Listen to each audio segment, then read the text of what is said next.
നമസ്കാരം, എല്ലാവർക്കും എൻ്റെ ചാനലിലേക്ക് സ്വാഗതം. നിങ്ങൾ ആദ്യമായാണ് എൻ്റെ ചാനൽ കാണുന്നതെങ്കിൽ തീർച്ചയായും നിങ്ങൾ സബ്സ്ക്രൈബ് ചെയ്യണം, ബെല്ലൈക്കൺ അമർത്തണം, നിങ്ങളുടെ വിലയേറിയ കമൻറ്റുകൾ രേഖപ്പെടുത്തണം. നമ്മുടെ നാട്ടിൽ ഒരു നേതാവിന് ചേരാത്ത ചില പദപ്രയോഗങ്ങൾ ഉപയോഗിച്ചുകൊണ്ട് നമ്മുടെ നാടിനെ സംരക്ഷിക്കുന്നതിന് വേണ്ടി ഈ കഴിഞ്ഞുപോയ ഇലക്ഷനിൽ ചില കോപ്രായങ്ങൾ നാം കാണേണ്ടതായിട്ട് വന്നു. ആലോചിക്കണം, കേന്ദ്രം ഭരിക്കുന്ന ഒരു പാർട്ടിയുടെ പ്രതിനിധിയായി വനിതകളുടെ വിഭാഗത്തിൽപ്പെട്ട ഒരു സ്ഥാനാർത്ഥി ഒരു മണ്ഡലത്തിൽ ഇലക്ഷന് നിന്നു. അത് എല്ലാവർക്കും അറിയാം. ഇന്ന് അത് വലിയ വിവാദമായിരിക്കുകയാണ്. വളരെ ഗുരുതരമായ ആരോപണമാണ് അവർക്കെതിരെ ഉന്നയിച്ചിരിക്കുന്നത്. സ്വന്തം പാർട്ടിയിൽപ്പെട്ട സഹപ്രവർത്തക തന്നെയാണ് ആ ഗുരുതരമായ ആരോപണം മുന്നോട്ട് വെച്ചതും. കാരണം ഇവർ ഇലക്ഷന് തൊട്ട് മുമ്പ് വോട്ടർമാരെ സ്വാധീനിക്കുന്നതിന് വേണ്ടി പണം കൊടുക്കുകയും ഇത് മറ്റ് എതിർകക്ഷിയിൽപ്പെട്ട ആൾക്കാർ വീഡിയോ ചിത്രീകരിക്കുകയും അത് സോഷ്യൽ മീഡിയയിൽ കൊടുക്കുകയും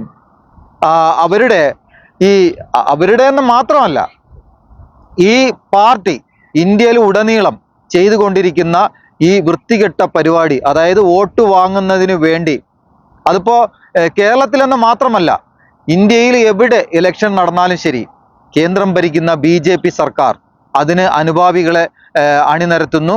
കോടിക്കണക്കിന് രൂപ ഇതിനു വേണ്ടി ചെലവഴിക്കുന്നു. ഇല്ലെങ്കിൽ പലതരത്തിലും കൊടുക്കാൻ അതിന് മുതലാളിമാരുണ്ട്. കാരണം ഇവർ അധികാരത്തിൽ വന്നാൽ, ഇവർ സപ്പോർട്ട് ചെയ്താൽ അവർക്ക് പലതരത്തിലുള്ള ബിസിനസ്സുകൾ മുമ്പോട്ട് കൊണ്ടുപോകാൻ സാധിക്കും എന്നുള്ള ഒരു ഉദ്ദേശത്തോടു കൂടി, ആ ഒരു മുൻവിധിയോടുകൂടി അവർ പണം അകമഴിഞ്ഞ് സഹായിക്കും. ഈ പല വിധത്തിലും ഈ പണങ്ങൾ വന്നു ചേരുകയാണ് ചെയ്യുന്നത്. അപ്പോൾ കഴിഞ്ഞ ഒരു വീഡിയോയിൽ ഞാൻ പറഞ്ഞിരുന്നു, നോട്ട് വോട്ട്, ഇതാണ് സംഭവം യഥാർത്ഥത്തിൽ നടന്നുകൊണ്ടിരിക്കുന്നത്. ഇത് നമ്മുടെ കൊച്ചു കേരളത്തിലല്ല, ഇന്ത്യയിൽ ഒട്ടുക്ക് ബീഹാർ എത്ര വർഷം BJP കാത്തു നിൽക്കേണ്ടി വരും കേരളം എന്നൊരു സംസ്ഥാനം അവരുടെ കൈപ്പിടിയിൽ ഒതുക്കാൻ. ഒരുപക്ഷെ കുറെ വോട്ടുകൾ വർദ്ധിപ്പിക്കാൻ സാധിക്കും, അതിൽ തർക്കമില്ല. പക്ഷേ ഈ ഒരു നാട്, ഒരു സംസ്ഥാനം ഭരിക്കുന്നതിന് വേണ്ടിയുള്ള ഭൂരിപക്ഷം നേടും എന്ന് പറയുന്നത് ഒരു അതിമോഹമല്ലേ, അതൊരു വ്യാമോഹമല്ലേ, ഒരിക്കലും നടക്കാത്ത ഒരു സുന്ദരമായ സ്വപ്നം, വളരെ മധുരമുള്ള ഒരു സ്വപ്നം നടക്കില്ല എന്നറിഞ്ഞിട്ടും അവർ അതിനു വേണ്ടി മുതിരുകയാണ്. 9 ഇലക്ഷനിൽ ജയിച്ചെന്ന് പറയുന്നില്ല, 9 ഇലക്ഷനിൽ അവർ നിന്നു. ഒരെണ്ണത്തിൽ പോലും ജയിച്ചിട്ടില്ല. 9 ഇലക്ഷനിൽ നിന്നു.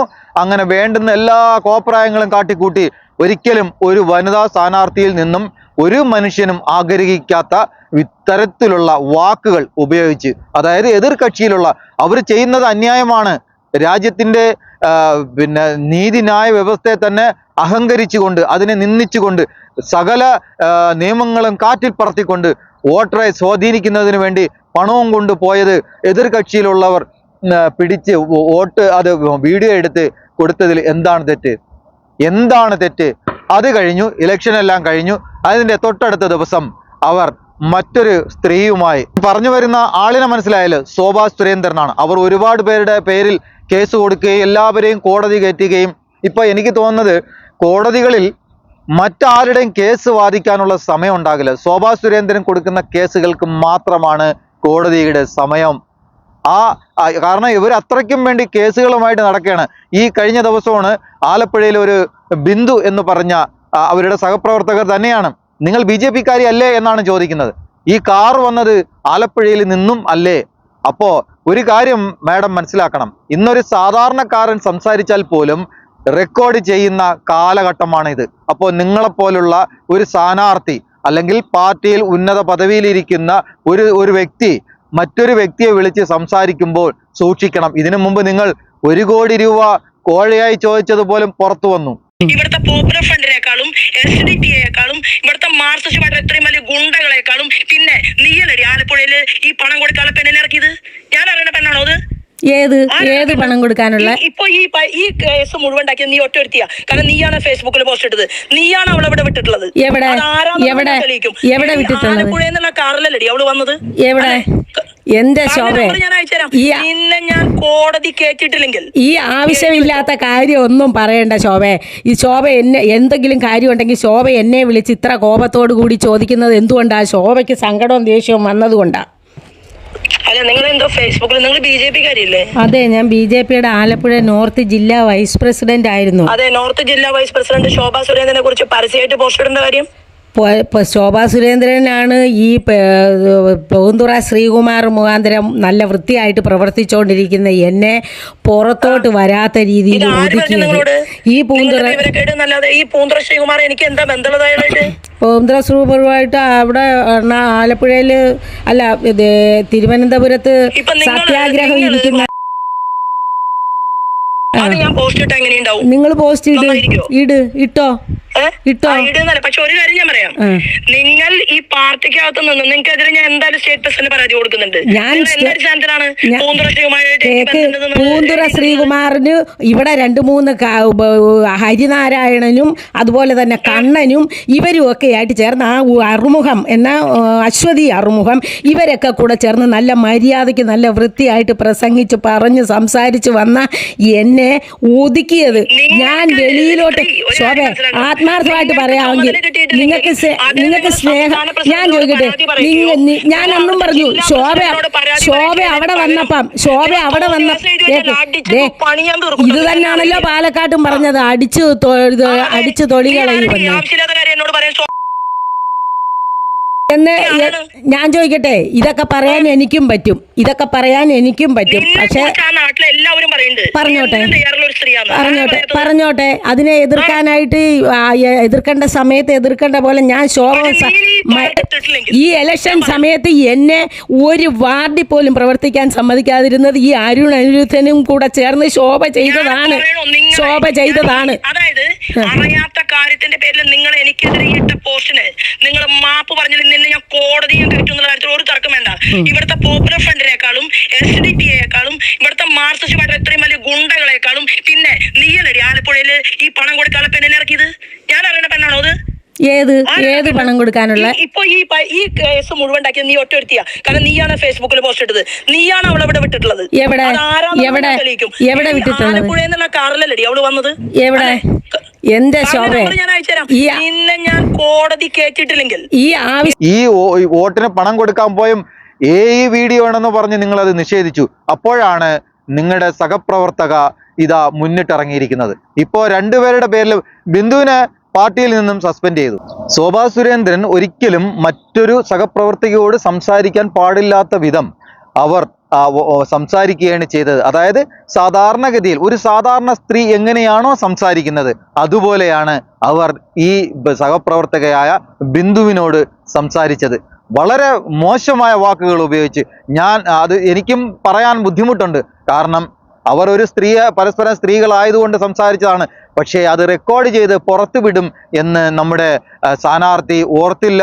ഒരുപക്ഷെ ഓർത്തിട്ടും മനഃപൂർവ്വം ചെയ്തോട്ടെ എന്നുള്ള ഒരു ഉദ്ദേശം കൊണ്ടാണ് അവർ പറഞ്ഞതെങ്കിൽ വളരെ മോശമായി പോയി. കാരണം ഇത്രയും അഹങ്കാരമുള്ള ഒരു വ്യക്തി എങ്ങനെയാണ് ഒരു സംസ്ഥാനത്തിൻ്റെ ജനങ്ങളെ ഭരിക്കാനായി അധികാരത്തിൽ വരുന്നത്? ഇത്രയും തൻ്റെയിടവും ഇത്രയും ധിക്കാരമുള്ള ഒരു വ്യക്തി, അത് ആണാവട്ടെ പെണ്ണാവട്ടെ, ജനങ്ങളുടെ പരാതി നിങ്ങളിലെടുത്ത് എങ്ങനെ അവർ തുറന്നു പറയും? നിങ്ങൾ ഈ രീതിയിലാണ് മറ്റുള്ള സ്വന്തം സഹപ്രവർത്തകരോട് ഈ രീതിയിലാണ് പെരുമാറുന്നതെങ്കിൽ നിങ്ങൾ ഒരു പക്ഷേ നിർഭാഗ്യവശാൽ നിങ്ങൾക്ക് അധികാരത്തിൽ നിങ്ങൾക്ക് വരാൻ എന്തെങ്കിലും ഒരു ചാൻസ് കിട്ടിയാൽ നിങ്ങളോട് പൊതുജനം എങ്ങനെ വന്ന് പരാതി പറയും? ഇതാണല്ലോ നിങ്ങളുടെ സ്വഭാവം. ഇപ്പോൾ ഇന്ന് പാർട്ടിയിൽ നിന്ന് പോലും, നിങ്ങളുടെ സ്വന്തം പാർട്ടിയിൽ നിന്ന് പോലും ഈ ശോഭാ സുരേന്ദ്രനെതിരെ ശബ്ദങ്ങൾ ഉയർന്നു വന്നിരിക്കുന്നു. പലതരത്തിലും പലകുറി നമ്മുടെ സുരേന്ദ്രൻ ചേട്ടൻ മറ്റൊരു പേര് ഉപയോഗിക്കും, അത് ഞാൻ പറയുന്നില്ല. ഈ സുരേന്ദ്രൻ ചേട്ടന് തീരെ ഇഷ്ടമില്ലാത്തൊരു വ്യക്തിയാണ് ശോഭാ സുരേന്ദ്രൻ. കാരണം അവർ തങ്ങളിൽ വൻ ഉടക്കാണ്, എപ്പോഴും നോക്കിയാലും കീരിയും പാമ്പുമാണ്. ഇതാണ് സംഭവം. അവര് ആരെയും മാനിക്കുന്നില്ല. ഈ സ്ത്രീയോട് തന്നെ, അതായത് ഈ ബിന്ദുവിനോട് തന്നെ ചോദിക്കുന്നു, നിനക്ക് ഭർത്താവ് ഉണ്ടോ എന്ന് പോലും എനിക്കറിയില്ല. അപ്പൊ അവര് തിരിച്ചു പറയുന്നത് ആർക്കാണ് ഇല്ലാത്തത് എന്ന് എല്ലാവർക്കും അറിയാം. അപ്പോ ഒരു സ്വന്തം വീട്, ഭർത്താവ്, അവരെ നല്ല രീതിയിൽ കൊണ്ടുപോകാൻ കഴിയാത്ത ആളാണോ നാട്ടിലെ ജനങ്ങളെ ഭരിക്കാനായി മുന്നിട്ടിറങ്ങുന്നത്? ആണോ? സ്വന്തം വീട് വൃത്തിയായി കൊണ്ടുപോകാൻ കഴിയാത്തവരാണോ സ്വന്തം നാട്ടിലെ ജനങ്ങളെ ഭരിക്കാൻ മുന്നിട്ടിറങ്ങുന്നത്? എന്ത് വിചിത്രമായ കഥയല്ലേ? ഇവിടെ ഈ ശോഭാ സുരേന്ദ്രനെതിരെ ബിന്ദു എന്ന് പറയുന്ന ആ വ്യക്തി, ആ സ്ത്രീ, അവർ ഉന്നയിച്ചിരിക്കുന്ന ആരോപണം വളരെ ഗുരുതരമാണ്. നിന്നെ ഞാൻ കാണിച്ചു തരാം, അടിച്ച് നിന്റെ ചെപ്പക്കുറ്റി പണിക്കുറവ് തീർത്തു തരാം തുടങ്ങി അനാവശ്യമായി. അത് ഒരു രാഷ്ട്രീയ നേതാവാണ്, അതായത് ഭാരതീയ ജനതാ പാർട്ടിയുടെ സംസ്ഥാന ജനറൽ സെക്രട്ടറിയായ ശോഭാ സുരേന്ദ്രൻ ഒരു പ്രവർത്തകയായി എന്നോട് തീർച്ചയായും അപമര്യാദയായി ഭീഷണിയുടെ സ്വരത്തിൽ പറഞ്ഞ കാര്യങ്ങളാണ് ഞാൻ നിങ്ങളോടെല്ലാം പറഞ്ഞത്. ഇതിന് ശോഭാ സുരേന്ദ്രൻ്റെ സ്വഭാവം ഇതാണ് എന്ന് എല്ലാവരും മനസ്സിലാക്കേണ്ട ഒരു കാര്യമുണ്ട്. യാതൊരുവിധ സത്യവുമില്ല. ഒരു പാലക്കാട്ട് ഇവിടെ നിന്ന് അവിടെ ചെന്ന് അവിടെയുള്ള ആളുകൾക്ക് പൈസ കൊടുക്കാനും മാത്രമുള്ള സാമ്പത്തിക ശേഷിയോ എനിക്ക് ശോഭാ സുരേന്ദ്രനെ ഈ പാർട്ടിയിൽ ഇപ്രകാരം നാണം കെടുത്തുന്നതിനോ ചെയ്യുന്നതിനോ വേണ്ടിയിട്ടുള്ള യാതൊരു കാര്യങ്ങളും ഉള്ളതല്ല. അത് അവർക്ക് തെളിയിക്കാം. അവർ ഗുരുതരമായ ഒരു ആരോപണമാണ് ഉന്നയിച്ചിരിക്കുന്നത്. അവരത് തെളിയിക്കേണ്ടി വരും. ശോഭാ സുരേന്ദ്രൻ, ഞാൻ പറഞ്ഞല്ലോ, ഇവിടെ കവലയ്ക്കൽ എന്ന് പറയുന്ന ഒരു വീട്ടിൽ രാത്രിയിൽ പണപ്പിരിവുമായി ബന്ധപ്പെട്ട് വന്നിട്ടുണ്ട്. അപ്പോൾ ആലപ്പുഴ ജില്ലാ പ്രസിഡന്റ് ഈ ശോഭാ സുരേന്ദ്രൻ ഈ ജില്ലയിൽ വന്ന് അനധികൃതമായി പിരിവ് നടത്തിക്കൊണ്ട് പോകുന്നെന്നും അതിനെതിരെ അത് ശരിയല്ലെന്നും ജില്ലാ പ്രസിഡന്റായ ഞാൻ ഇത് അറിയുന്നില്ലെന്നും സംസ്ഥാനത്ത് വിളിച്ച് പരാതിപ്പെടുന്നത് ഞാൻ കേട്ടുകൊണ്ടിരിക്കുകയാണ്. ഇപ്പം നമ്മൾ അതിൽ നിന്ന് കണ്ട കാര്യങ്ങൾ വെച്ച് നോക്കുമ്പം നമുക്ക് മനസ്സിലാക്കാൻ സാധിക്കുന്നത് ഇവരുടെ ഈ ധിക്കാരപരമായ വണ്ടിയിൽ നിന്ന് ഇറക്കി അടിച്ച് നിന്റെ ചെപ്പക്കുറ്റി, ഇതെല്ലാം ഇവരുടെ ശരിയായ സ്വഭാവമാണ്. ഈ സ്വഭാവമാണ് എന്നോട് കാണിച്ചത്. ഒരു 60 വയസ്സുള്ള വൃദ്ധയായ എന്നോട് ഈ രീതിയിലുള്ള പെരുമാറ്റമാണ്. അടിച്ച് നിന്റെ ചെപ്പ കളയുമെന്നും അതുപോലെ തന്നെ കേട്ടാൽ ഇറക്കുന്ന പല ആരോപണങ്ങളും ഇവരുന്നയിച്ചിരിക്കുകയാണ്. ഈ ഒരു വനിതയ്ക്കെതിരെ ഇപ്രകാരം യാതൊരു സത്യവുമില്ലാത്ത ഒരു കാര്യം, അതും ഒരു പത്രത്തിൽ ഒരു ഫോണിൽ കൂടി വിളിച്ച് എന്നെ ഭീഷണിപ്പെടുത്താൻ തൻ്റെ ഇടമുള്ള ഇവർക്ക് ഇത് ചെയ്യാൻ കഴിയുമെന്നാണ് ഞാൻ കരുതുന്നത്. അത് അവരാണോ ചെയ്തത് സത്യം എന്നുള്ളത് നമുക്ക് തെളിവില്ലാത്ത, പക്ഷെ അവരുടെ സ്വഭാവം വെച്ച് നോക്കിയാൽ അവരത് ചെയ്യാൻ സാധ്യതയുണ്ടെന്നാണ് ഞാൻ കരുതുന്നത്. ഉണ്ടാവുകയാണ് ഹാഷ്മി. അല്ല, ജസ്റ്റിൻ ആരാണ്, എന്താണ് അതുമായി ബന്ധപ്പെട്ട് പറയുന്നത്? എന്താണ് ദുരൂഹമരണം, എന്താണത് അശ്വിൻ? ഹാഷ്മി, അത് നമ്മൾ മനസ്സിലാക്കുന്നിടത്തോളം ശോഭാ സുരേന്ദ്രന്റെ ഒപ്പം ഉണ്ടായിരുന്ന വ്യക്തിയാണ് അദ്ദേഹം. ഈ ശോഭയുടെ ഫോട്ടോഗ്രാഫർ എന്ന നിലയിലൊക്കെ അവർക്കൊപ്പം സദാസമയം ഉണ്ടായിരുന്ന ഒരു സ്റ്റാഫ് എന്ന നിലയിലൊക്കെ പ്രവർത്തിച്ച ആളാണ് എന്നുള്ളതാണ് ബിന്ദു പറയുന്നത്. ആ ബിന്ദു പറയുന്നതനുസരിച്ച് 2-3 വർഷങ്ങൾക്ക് മുമ്പ് ഈ ജസ്റ്റിൻ മരണപ്പെടുകയാണ്. അത് ദുരൂഹ സാഹചര്യത്തിലെ മരണമാണ് എന്നുള്ളതാണ് ബിന്ദുവിൻ്റെ പരാതി. അത് കൃത്യമായി അന്വേഷിക്കണം എന്നുള്ളതാണ് അവർ പറയുന്നത്. ഈ അന്വേഷണത്തിൻ്റെ ഘട്ടത്തിൽ എന്താണ് മരണകാരണം, അതിൽ ശോഭയ്ക്ക് എന്തെങ്കിലും പങ്കുണ്ടോ എന്നതൊക്കെ വെളിപ്പെടുത്തണം എന്നുള്ളതാണ്, അല്ലെങ്കിൽ അന്വേഷിച്ചുള്ളത് പുറത്തു വരണം എന്നുള്ളതാണ് ബിന്ദു ആവശ്യപ്പെടുന്നത്. അതുമായി ബന്ധപ്പെട്ട് കൂടുതൽ കാര്യങ്ങൾ വെളിപ്പെടുത്താൻ അവർ തയ്യാറായിട്ടില്ല. പാർട്ടിയിൽ ഇത് പരാതിയായി നേരത്തെ നൽകിയതാണ് എന്നും പറയുന്നുണ്ട്. എന്തായാലും ഈ വോട്ടിന് പണം ആരോപണത്തിന് പിന്നാലെ ഒരു ഗുരുതരമായ ആരോപണം, അതൊരാളുടെ മരണവുമായി ബന്ധപ്പെട്ട ആരോപണം തന്നെ മാധ്യമങ്ങൾക്ക് മുന്നിൽ വെളിപ്പെടുത്തുകയാണ് ബിന്ദു. അത് വരും ദിവസങ്ങളിൽ വ്യക്തമാകുമെന്നാണ് പ്രതീക്ഷിക്കുന്നത്. ഞാൻ കാണിച്ചു തരാമടി എന്നാണ് ഒരു ഒരു സമൂഹത്തിലെ ജനങ്ങളെ ഭരിക്കാൻ, ജനങ്ങളുടെ മുമ്പിൽ ജനങ്ങളുടെ ഇടയിൽ ഇറങ്ങിച്ചെന്ന് അവരുടെ സങ്കടങ്ങളും കാര്യങ്ങളും കേൾക്കാൻ മനസ്സുള്ള ഒരു വ്യക്തി പറയുന്ന മറുപടി. നിന്നെ ഞാൻ കാണിച്ചു തരാൻ. ഇത് നിങ്ങൾ സ്വകാര്യമായി മുഖത്തോട് മുഖം നോക്കി പറയേണ്ട വാക്കുകളാണ്.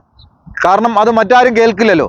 പക്ഷെ ഇത്തരത്തിൽ ഫോണിൽ കൂടി സംസാരിക്കുമ്പോൾ ഞാൻ നേരത്തെ പറഞ്ഞതുപോലെ മറ്റ് സാധാരണക്കാരൻ സംസാരിക്കുന്നത് പോലും ഇന്ന് റെക്കോർഡ് ചെയ്യാൻ സൗകര്യമുള്ള കാലഘട്ടത്തിൽ ശോഭാ സുരേന്ദ്രൻ ഉപയോഗിച്ച വാക്കുകൾ വളരെ മ്ലേച്ഛമായി പോയി, ഒരിക്കലും പറയാൻ പറ്റാത്ത ഒരു കാര്യമായി പോയി. ഇനി ഇവർ അധികാരത്തിൽ വന്നാലുള്ള സ്ഥിതി എന്തായിരിക്കും? ഇതാണല്ലോ ഇന്ത്യയിലെ മറ്റ് സംസ്ഥാനങ്ങളിലും നടക്കുന്നത്. കണ്ടില്ലേ ഇവരുടെ എല്ലാം ധിക്കാരം. ഈ ധിക്കാരങ്ങൾ ഉപയോഗിച്ചുകൊണ്ടാണ് അവർ രാജ്യം ഭരിക്കുന്നത്. ഇതേ ധിക്കാരം മനസ്സിൽ കൊണ്ടു നടന്നാണ് അവർ രാജ്യം ഭരിക്കുന്നത്. പല ചാനൽ ചർച്ചകളിലും ഒരു അഡ്വക്കേറ്റായ ഒരു കുറച്ച് പ്രായം ചെന്ന ഒരു മനുഷ്യൻ വന്നിരുന്ന് പറയുന്നത് കേൾക്കണം. ആ മനുഷ്യന്റെ തീർത്തും ആരെന്ത് പറഞ്ഞാലും അദ്ദേഹത്തിന് മറുപടിയുണ്ട്. പക്ഷെ അദ്ദേഹം ഈ ചാനൽ ചർച്ചയിലോ അല്ലെങ്കിൽ ഒരു വക്കീലായിട്ടോ ജോലി ചെയ്യേണ്ട ആളല്ല.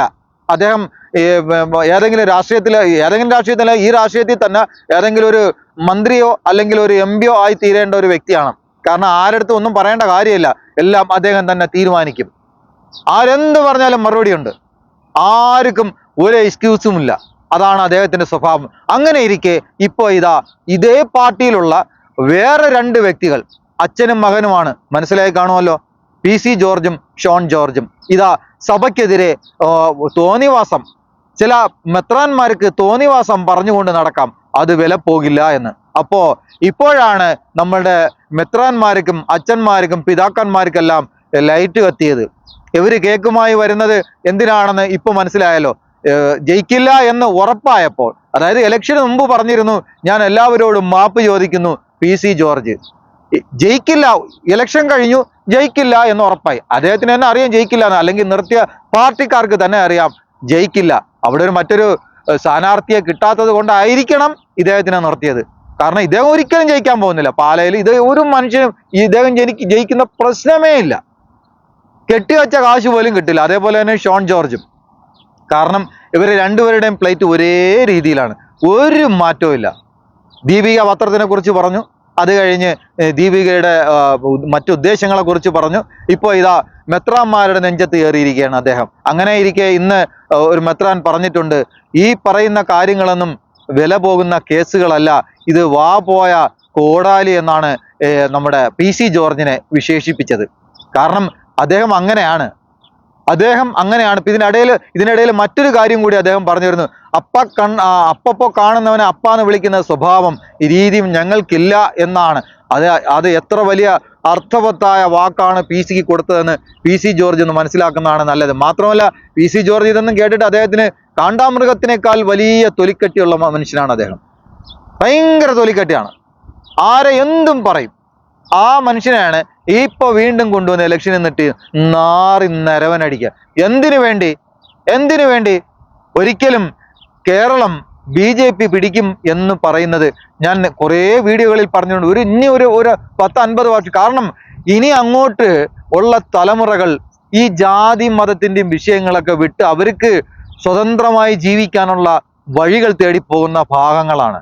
ആ വഴികളിലൂടെയാണ് അവരിപ്പോ സഞ്ചരിക്കുന്നത്. അവരുടെ പിന്നാലെ പോയിട്ട് ജാതിയെന്നും മതമെന്നും പറഞ്ഞ് അതിൽ കെട്ടിയിട്ട് പരസ്പരം തമ്മിലടിപ്പിക്കാൻ ശ്രമിക്കുന്നവർ ഒരിക്കലും നിലനിൽക്കില്ല.